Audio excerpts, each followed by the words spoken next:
Welcome back to Physics Dirty. I got cut off in the last video, so this will be the second part of the FM1.1 video. So running through this question, I already have it worked out. How far can a cyclist travel in 2.5 hours along a straight road going at a speed of 18 kilometers per hour? So we could change this to seconds and we could change this to meters per second, but since we have hours and hours here, we can just simply leave it like that, and our answer will be in terms of kilometers. So speed equals distance over time, v equals d over t. So putting in my v of 18, my time of 2.5, and then multiplying each side by 2.5, I get 45 kilometers. Okay. Number 3, a car travels at, so this question involves two scenarios really in the big picture. So you have a car traveling 50 kilometers per hour for 100 kilometers.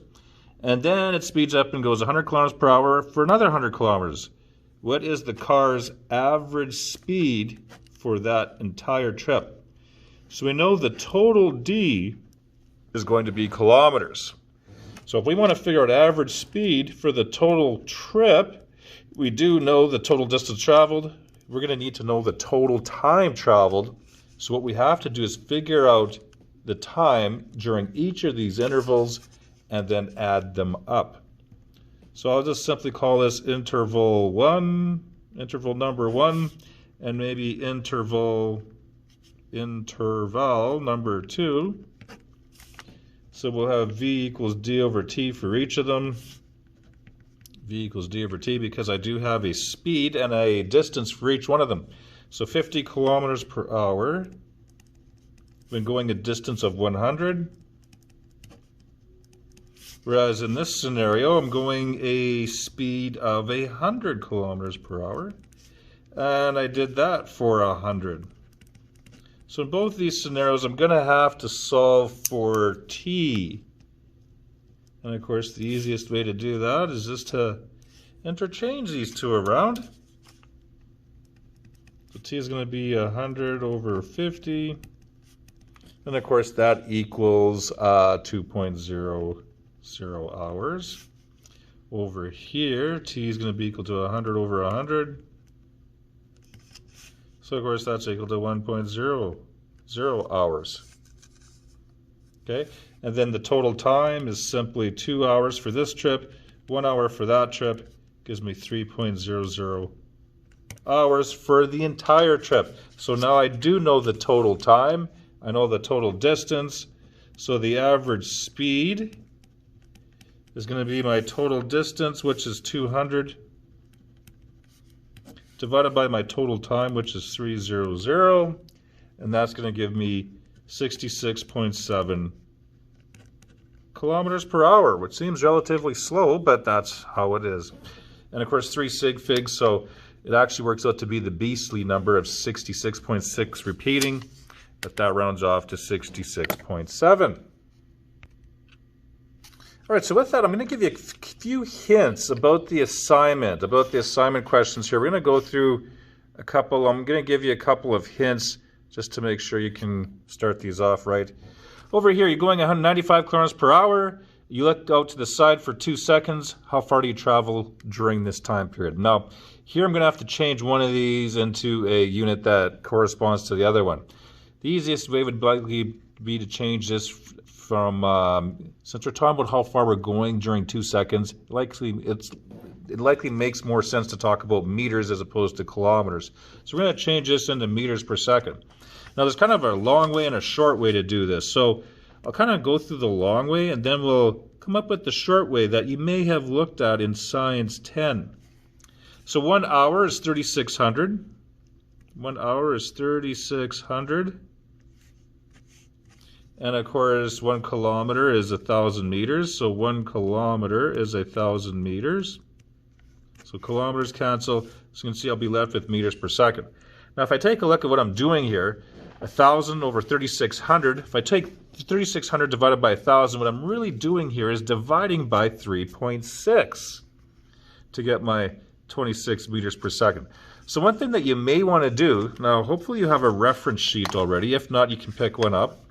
When we're going from meters per second to kilometers per hour, we're going to multiply by 3.6 And if we're doing it vice versa, we're going to divide by 3.6. And that's kind of a handy thing to realize, because you can easily go from meters per second to kilometers per hour, etc.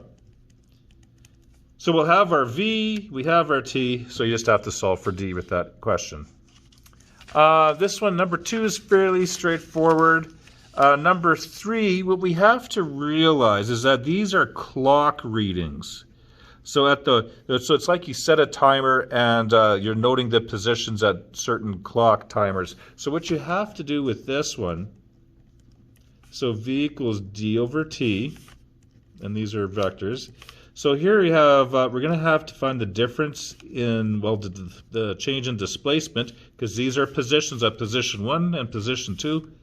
But we're also going to have to do the same thing with the T's.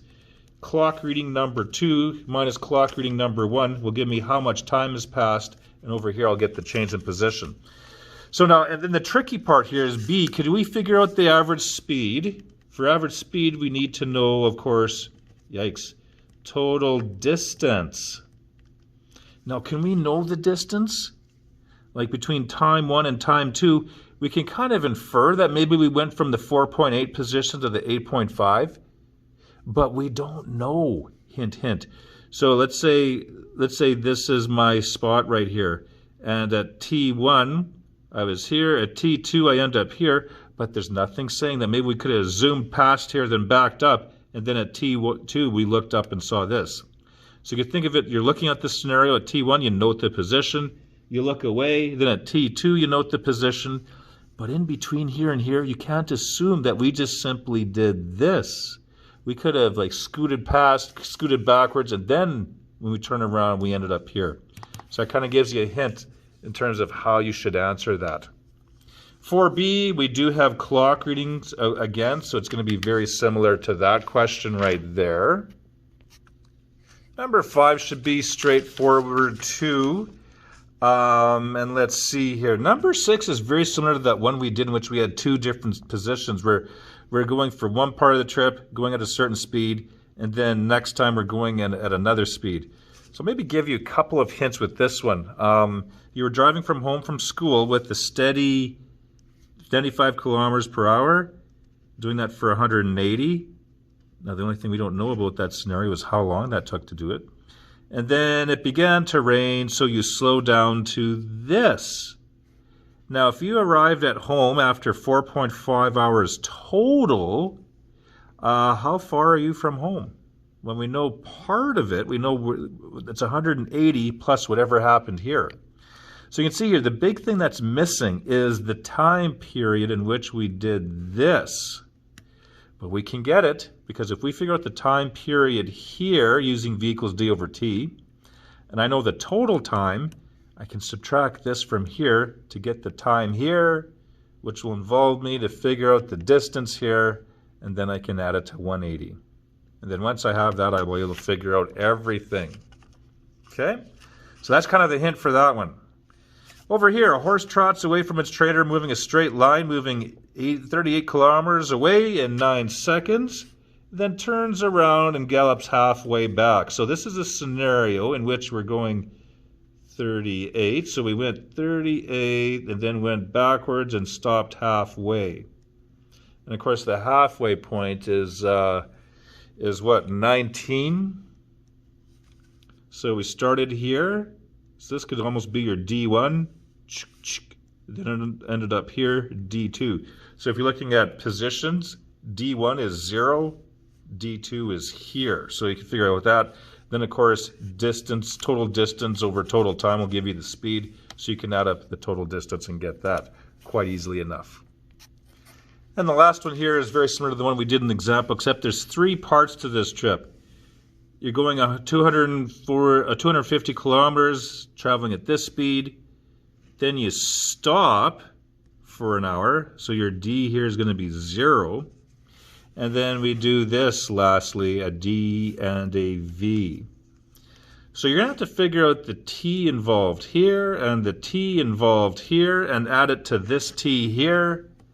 Then you get your distances here, and you can get average speed and average velocity quite easy.